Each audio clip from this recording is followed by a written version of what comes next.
Inability by persons with disabilities to access microfinance services in Uganda continuously remains a cause of poverty among persons with disabilities. Studies indicate that globally, 1 in every 5 poor people is a person with disability. Therefore, limited on access to financial services by persons with disabilities only serves to entrench persons with disabilities in abject poverty. Studies by the UN published in 2006 show that nearly 90% of persons with disabilities do not have access to formal jobs in developing countries, meaning most of the persons with disabilities have to turn to self-employment, yet the absence of capital, either in form of loans or accumulated savings, makes the situation more absurd. Harriet Nachigo's a program officer in charge of microfinance and disability project in NUDIPU further explains. There are people who are taken note to be having security if they need to access any financial assistance from their banks. Research by Handicap International further reveals that because most persons with disabilities tend to be excluded from mainstream microfinance, their economic activities also tend to remain small. National Union of Disabled Persons of Uganda, in view of the circumstances, established partnership with the Association of the Microfinance Institutions of Uganda in a bid to improve persons with disabilities' access to mainstream microfinance services. Flavia Bwire, an expert from the Association of Microfinance Institutions of Uganda, particularly in the program of financial inclusion dealing with persons with disabilities, elaborates more. NUDIPU concentrates on persons with disabilities, while AMFIU concentrates on creating awareness amongst microfinance service providers to include persons with disabilities on their agenda. The coordination between AMFIU and NUDIPU itself is a learning platform. However, Harriet Nachigo's further stresses that Microfinance methodologies, I think they are flexible enough to include PWDs, 1, in their group methodology, 2, the requirements for people to access microfinance may not be as difficult as for formal finance institutions. with support from the Norwegian Association of the Disabled, NUDIPU is implementing a microfinance project in 3 south and southwestern districts of Uganda, including Kasese, Kisoro, and Rukunjiri. The major objectives include the inclusion of disabled people in microfinance services, documentation of project success and progress. We aim at recognition at both national and international level. The project focuses on strengthening the capacity of persons with disabilities to access financial services through skills acquisition on entrepreneurship, business management, credit management, and savings.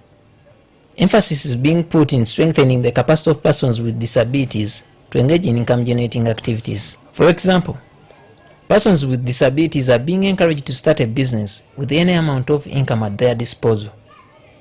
This initiative is beginning to bear fruits. As Bira Perusminga, one of the visually impaired beneficiaries engaged in poetry, explains.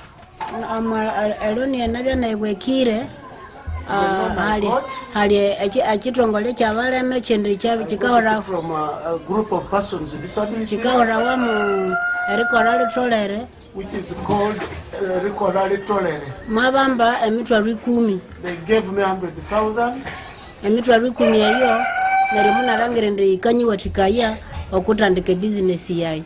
This is what I used to begin this business I'm doing. Narimuna urobuko 15. I started with 50 chicks. Furthermore, other beneficiaries managed to access bigger loans to facilitate their businesses, as John Ndanda Seleka explains. He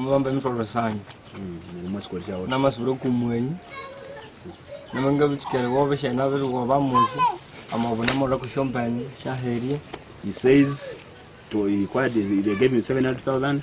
After getting that money, he started dealing in coffee. The profits, he was able to buy some goats. Such training workshops also focus on encouraging participants to save, generate and manage their own savings. Many have learned how to save.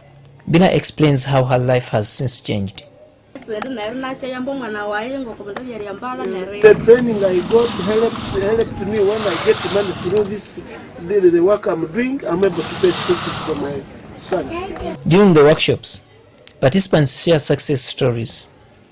Majority of the stories told show a great improvement in business management skills. As explained by Edward Wambale, a beneficiary with a physical disability. Just first of all, you need to look for a market, a place. Then also you assess, you know what type of business you are going to do in that place.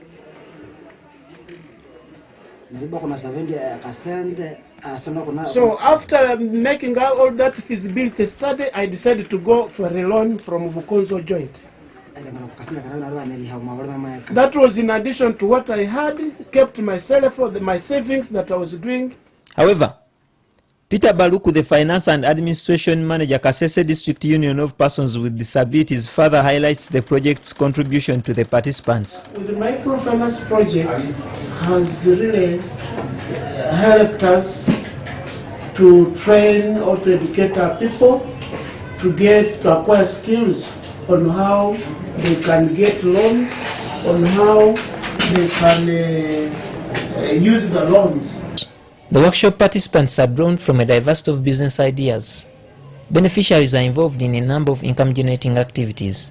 Peus Bila, for example, is engaged in poultry farming. Other beneficiaries, such as Augustine Baluku, engage in coffee farming, where he owns a nursery bed for coffee seedlings. For Joy Bila, a little person, knitting is her source of income. Sufficing to note is that little people are one of the marginalized category of persons with disability in Uganda. The project has thus been able to mainstream marginalized disabilities in the various NUDIPU programs. The culture of saving is best enhanced when a group of committed people come together to form a savings group. The project has been able to see several persons with disabilities come together to establish circles in their localities. In Kasese municipality, for example, Peter Sali and other community members formed a group which has since enabled them to save and receive credit. As a result, Sal has been able to establish a shop using the loans he gets from the group. My name is Amores Peter Sali. This is the Blended Division, Nyamuga Ward, Rodberia Sales, Kasese Municipal. The name of the group, our group is called Rodberia Avalema Banga. As a group, we have managed to save 1.3. There, I've managed to get like 150 because I had saved the 130. For circle, when you take 10,000, interest is 3%, that is 300. The project further trained beneficiaries on business management with emphasis on how they can manage their businesses. With the skills gained, majority of the beneficiaries say they have been able to attract further funding from the local government and other micro-business funders. This is because they have since managed to practice the knowledge gained. As Chisande Jereve, a physically disabled beneficiary, explains. We have plastic chairs for hiring, we have plates for hiring, we have tarpaulins for hiring. We also have some few goats, however, within the homes of the members. Some of the things we go to them through the local governments. There is this special grant which the government recently introduced for people with disabilities. There's a special grant that we got from the district council, Koki, and we were able to buy some plastic chairs. We got another one from the municipal council. We also had to buy other plastic chairs and other saucepans. So when we hired those things, we were able to earn money. With their businesses doing well, the beneficiaries are now able to meet their basic needs. Joy, a single mother to one, says she is able to send her child to school using the savings she gains from her coffee business. Many of the beneficiaries can now diversify their businesses. In a small shop where he sells hardware and spare parts, Edward Wambale has provided space for her wife to do tailoring. Maserek Nyansio, a coffee nursery bed owner, now owns a general merchandise lockup run by his wife in the trading center. In addition to that, He also supplements his business with trading in coffee. Okay. My name is Masareki Nyasio of Kahocha village, Kahocha Parish, Lake Cat sub-county. Here we are working in nursery bed. We have got coffee. Although the project has registered success, there are, however, some challenges. A considerable number of persons with disabilities is not able to attend the training, thereby limiting effective sharing of knowledge and ideas among the group members. The cost of facilitating the group members to attend the training is relatively high, as one of the beneficiaries explains. My name is Arabira Gatri, sub-county Kitwamba, Parish Kitwamba. I live in Upper Pendabara one. Achikanyi lumanga na mayayu nga yombendiambi imwasa somisieno. Even in this group. The negative effect I have is that me I go alone, but when I've even informed the group, which is not benefiting much. Also, accessibility of financial institutions, both formal and informal, is quite limited. Peter Baluku says the offices are far and on flats. Challenges. One is that the microfinance institutions, some of them still have environmental barriers. It's a challenge. Sometimes where these microfinance institutions are, like last week I was in Charumba, where they have developed a circle. But within that circle, already they have put the bedroom or the hall upstairs, and yet they have not provided for ramps on that.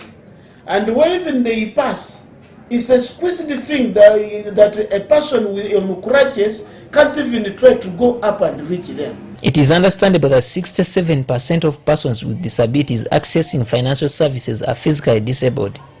This is according to the baseline survey by the Association of Microfinance Institutions of Uganda. Furthermore, some of the beneficiaries have expressed their inability to meet the high and unstable interest rates, which has increased on their fear to access these loans. As Augustine Baluku, a physically disabled beneficiary operating a nursery bed, explains. I can bring it from there, then I got a loss in paying it in time. They push there more profit.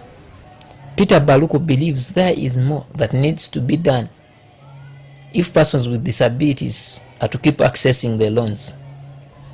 One of the other challenges observable is seasonality in most of the businesses the beneficiaries are engaged in. Seasonality of their businesses, such as those dealing in coffee, can only access loans during coffee harvest periods, since it's when they are able to pay. The persons with disabilities businesses seem to have limited access to market for inputs. Labila Gertrude says prices on craft inputs are high. In the same vein, communication is still a challenge for some of the beneficiaries, like the deaf persons. Bila Juliet, a deaf person who operates a salon, says they always need an interpreter to access information while marketing.